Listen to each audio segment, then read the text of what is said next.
आज हम administrative law प्रशासनिक विधि के अंतर्गत आने वाला एक बहुत ही महत्वपूर्ण लीडिंग केस जिसका नाम है state of Karnataka versus union of India AIR 1978 supreme court 68 के बारे में चर्चा करेंगे। ठीक है। नंबर 1 भूमिका सब्जेक्ट। यह प्रकरण भारतीय संविधान के अनुच्छेद 131 तथा जांच आयोग अधिनियम 1952 की धारा 3(1) से जुड़ा हुआ है।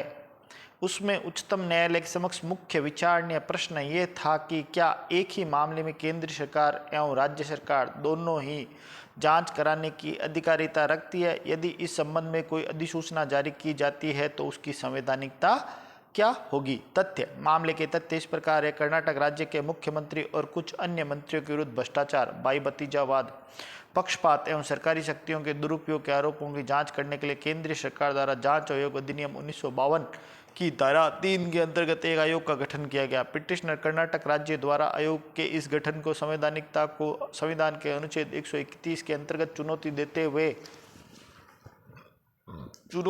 हुए यह कहा गया कि केंद्रीय सरकार की ओर से इस प्रकार का आयोग गठित करने की अधिकारिता नहीं है। अधिसूचना को निम्नलिखित आधारों पर चुनौती दी गई।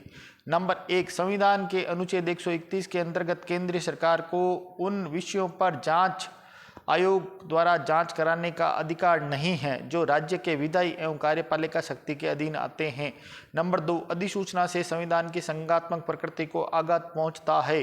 दूसरी तरफ भारत संघ की ओर से यह प्रारंभिक आपत्ति उठाई गई कि संविधान के अनुच्छेद 131 के अंतर्गत याचिका संधारण योग्य नहीं है क्योंकि जांच मुख्यमंत्री और अन्य मंत्रियों के विरुद्ध की जानी है, न कि राज्य के विरुद्ध। संविधान के अनुच्छेद 131 के अंतर्गत केवल राज्य के विरुद्ध याचिका प्रस्तुत की जा सकती है, लेकिन न्यायालय द्वारा इस आपत्ति को नकार दिया गया। पक्षकारों के तर्क, आर्ग्यूमेंट्स ऑफ पार्टीज। इस मामले में पिटिशनर द्वारा निम्नलिखित तर्क प्रस्तुत किए गए। नंबर 1, केंद्रीय सरकार को मुख्यमंत्री से स्पष्टीकरण मांगने का कोई अधिकार नहीं है। तद विषयक मामलों में जांच केवल राज्य सरकार द्वारा ही की जा सकती है। नंबर 2, राज्य एक विधिक व्यक्ति है, उसका विधिक अस्तित्व है, सरकार राज्य की इच्छा को क्रियान्वित करती है।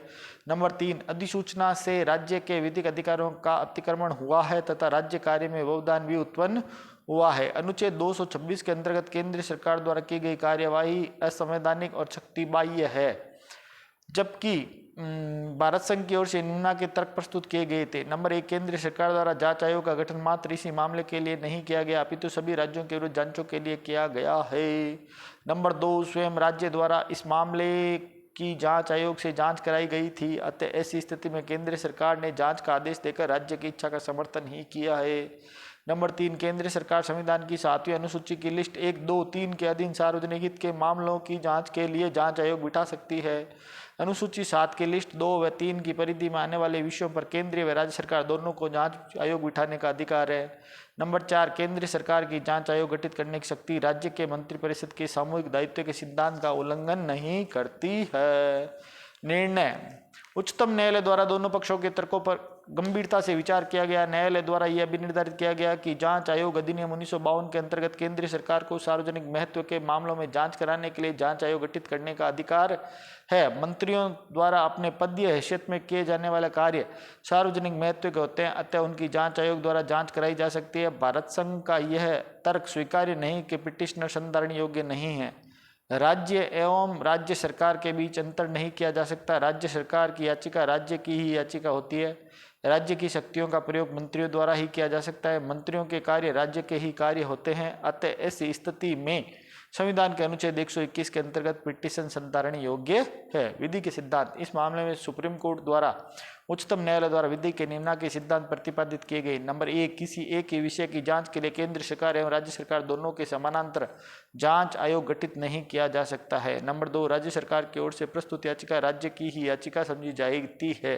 नंबर 3, मंत्रियों के कार्य राज्य के कार्य होते हैं क्योंकि राज्य की शक्तियों का प्रयोग मंत्रियों द्वारा ही किया जाता है। नंबर 4, केंद्रीय सरकार को सार्वजनिक महत्व के मामलों में जांच आयोग द्वारा जांच कराने की अधिकारिता है। तो हमने state of Karnataka versus union of India के मामले से ये जाना कि केंद्र और राज्य के बीच क्या क्या संबंध होते हैं।